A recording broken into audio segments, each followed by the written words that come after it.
शिलाई विधानसभा क्षेत्र के इस नेड़ा पार जो मंडल है उसकी तिरंगा यात्रा और इससे पहले हमारा जो दूसरा मंडल है शिलाई मंडल, उसकी तिरंगा यात्रा निकालकर भारतीय सेनाओं ने जिस प्रकार से ऑपरेशन सिंदूर में जो पराक्रम दिखाया है, जो शौर्य दिखाया है, उसको सभी ने नमन किया, सभी ने उसको सल्यूट किया।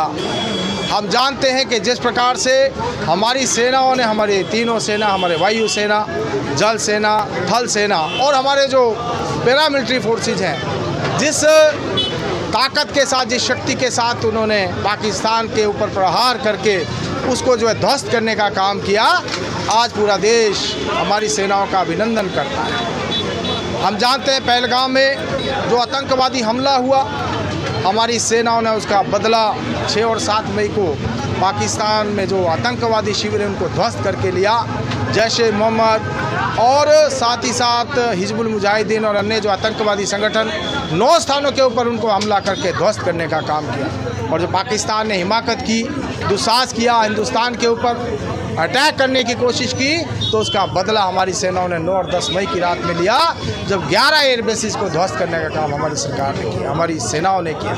हमारे प्रधानमंत्री लगातार हमारी सेनाओं के साथ खड़े रहे। विदेश का जो दौरा छोड़कर एयरपोर्ट के ऊपर CCS की बैठक की, पूरी स्थिति का जायजा लिया और सेनाओं को खुली छूट देने का काम किया। और साथ ही साथ जब पाकिस्तान के ऊपर 9 और 10 मई को हमारी सेनाओं ने जो हमला किया, उसके बाद घुटने पर आ गया, घुटने टेक दिए और गुहार लगाने लगा सीज़ फायर की। और जब सीज़ फायर, तो हमारे प्रधानमंत्री जी ने स्पष्ट रूप से अपने अभिभाषण में कहा कि ये सीज़ फायर तो हम करते हैं, लेकिन भविष्य में कोई आतंकवादी घटना होती है, कोई आतंकवादी हमला इस देश के ऊपर होगा, तो उसको युद्ध समझाया जाएगा। युद्ध अभी समाप्त नहीं हुआ।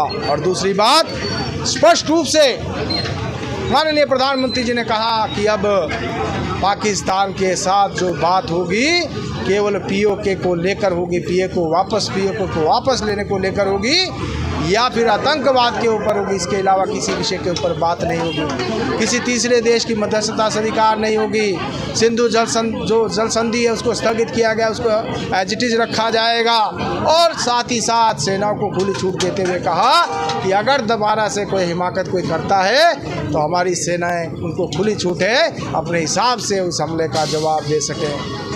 अन्य धमकी से डरता, न किसी तीसरे पक्ष की दबाव में आने की जो है किसी प्रकार की चेष्टा करता। आज का भारत नरेंद्र मोदी के नेतृत्व में पूरी दुनिया के अंदर एक महान शक्ति के रूप में उभर कर आया है। और जो हमारा 2047 का लक्ष्य माननीय प्रधानमंत्री जी के नेतृत्व में इस देश को विकसित राष्ट्र बनाना, और जिस प्रकार से इस युद्ध में मेक इन इंडिया का जो नारा माननीय प्रधानमंत्री जी ने दिया था, वो सार्थक होते हुए देखा जब हमने हिंदुस्तान में बने हुए मिसाइल्स, हिंदुस्तान में बने हुए बम जो पाकिस्तान के अंदर जाकर जिन्होंने मार की, दूसरी ओर पाकिस्तान जो चीन और तुर्की के ऊपर निर्भर था, उनके जो मिसाइल और उनके जो ड्रोन थे वो केवल और केवल पटाखे की तरह साबित हुए। हमारी सेनाओं ने पाकिस्तान को धूल चटाने का काम किया। कुल मिलाकर देश भर में इसी प्रकार की तिरंगा यात्रा निकालकर, और प्रदेश में भी सभी मंडलों स्तर के ऊपर प्रदेश में इस प्रकार की तिरंगा यात्रा निकालकर भारतीय सेनाओं के पराक्रम को जहाँ सराहा जा रहा है, देश भर की जनता, प्रदेश की जनता सेना के साथ कंधे से कंधा मिलाकर खड़ी है। भविष्य में किसी प्रकार का कोई दुस्साहस कोई करता है तो देश की जनता सेनाओं के साथ पूर्ण रूपेण हर संभव हर समय तत्पर है। किसी प्रकार से भी सेनाओं के साथ उनका मनोबल आगे बढ़े, उसको और बढ़ाने में जो है देश की जनता आज काम कर रही है। हमसे जुड़े रहने के लिए हमारे YouTube चैनल को सब्सक्राइब करें और नई वीडियो की नोटिफिकेशन के लिए बेल आइकॉन को दबाएं। अगर आप ये वीडियो Facebook पर देख रहे हैं तो लाइक जरूर करें और ज्यादा से ज्यादा शेयर करें। इसी तरह के और भी अपडेट्स के लिए फॉलो करें हमारा Instagram पेज himachal.ke।